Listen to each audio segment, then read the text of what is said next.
Welcome. We're going to look in this video at the homework module from the student's perspective, i.e. how does the student view the homework that you set. Okay, so when the student logs in, the student is shown on their very front page the upcoming homeworks. You'll see here on the top line that this student, Tom Armistead, has one homework in red, and you'll see here that that homework is overdue.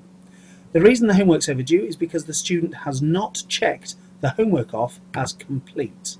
Notice that now I've checked it off as complete, it has it's gone light grey, and what will happen now is the student will receive no more notifications about that homework.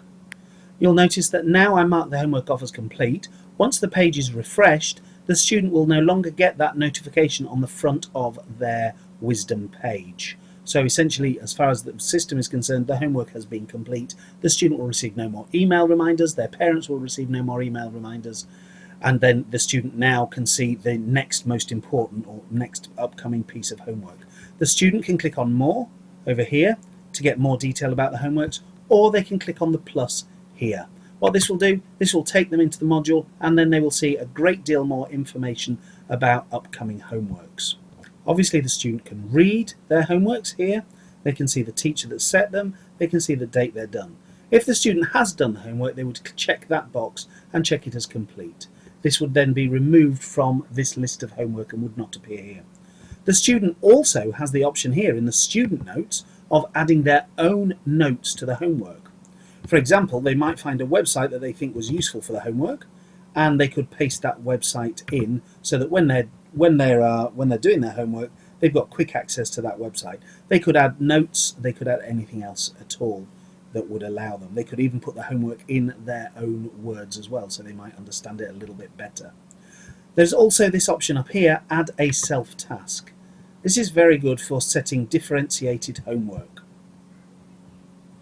You will see on the bottom it says self, there's a due date, the student can change that if they wish, and then it says here click new to edit. The student could then put their own homework in here. So the student can type their own homework in here. Obviously they could do that under guidance of a teacher with somebody else watching it. They click OK. That homework then gets added to their list of due dates, and this will appear on the front page of Wisdom.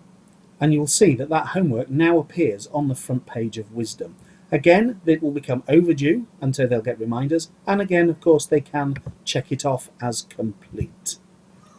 Going back to the student's view, what the student gets to when they click the plus, you've got all the classes where the student has been set homework by a teacher. If you click the plus, the symbol, it will open up and it will give an archive of all the homework that was set by that teacher. And it will, obviously the light grey means that it was done, and the self homework is the homework that student has set themselves. Okay, so it allows them to an archive of their own homework. And finally, what the student gets on a daily basis is they get an email from the system with all the homework set by their different teachers in the order in which the homework's due in. And this homework is sent out on a daily basis. If there was any homework overdue for this student, that would also appear here, and they get an email reminder. The student's parent, when we turn this on the 27th of September, the student will also get a copy of this. The parent will get a copy of their student's homework by email. Thank you very much.